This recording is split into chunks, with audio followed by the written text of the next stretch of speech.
Hi, I'm Jennifer, and welcome to Fuck the Underdog. The words won't let me make them.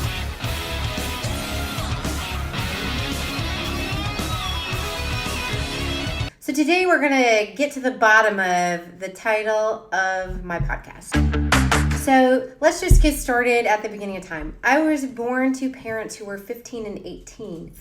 We lived in a trailer when I was born, so we were quite poor, as you can imagine, being that young. By the time my mom was 21, she had 3 children and was divorced. That would make my dad 24. Subsequent to that, my father has been married 7 or 8 times. My mom has been married twice to the man, Brad, that I call my father. That background was not a good one. Everything in the world says I should have failed, but I did not. Teenage parents, extremely poor, undereducated, not old enough or mature enough to be raising children. Myriad things, myriad cards stacked against me. Some kind of physical and emotional abuse. Kind of the worst beginnings, alcohol abuse, drug abuse, not mine. Parents, people around me. My upbringing was a little rough. But for some reason, I have some inherent drive. Some inherent thing that makes me try harder.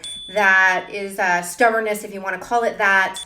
Or I don't know what you call it, but it's something. I have a little something to me, and I'm going to tell you a story about the time that the words wouldn't let me read them. So as a child, a very small child, my mom used to read to me. She read me books all the time from as long as I can remember, and I'm still an avid reader to this day.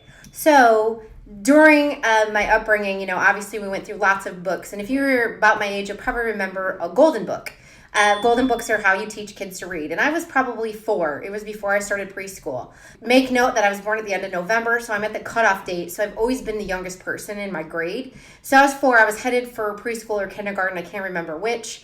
And my mom had been reading to me. And one day she came into the kitchen, and I was sitting on the floor bawling and pulling the pages out of my book. And I loved my books. I had a little stand for them. I kept them in my room. I wouldn't let my little sister touch them.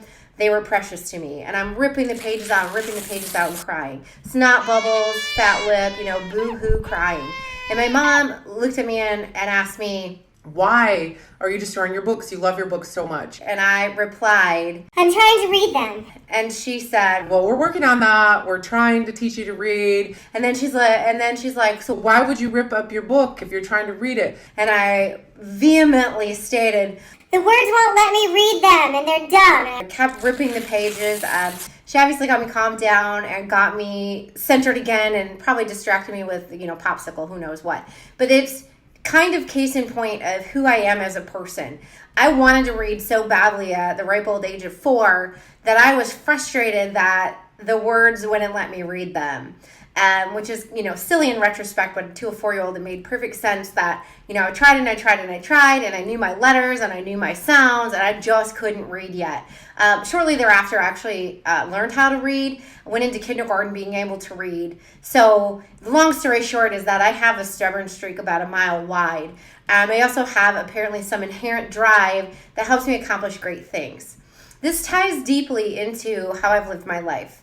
I've been fired from literally every job I've ever had because I am a terrible employee. And that is because I'm an entrepreneur. And my drive does not allow me to waste time on pointless activities like counting numbers to count them, filling out paperwork just to have it filled, tracking every 15 minutes of my life just to make you feel like you're getting your money's worth, etc. That is not who I am. I am all about doing things that produce an end result. I've been a salesperson my entire life. And when you do sales, all you want to do is sell. You don't want to fill out silly reports. You don't want to recap how many phone calls or how many emails or even do that to meet a metric. It is a numbers game, and if you're good at it, you're going to meet those numbers. Why? Because you love money. Because you're driven by success. Because accomplishment is how you define how well you're doing.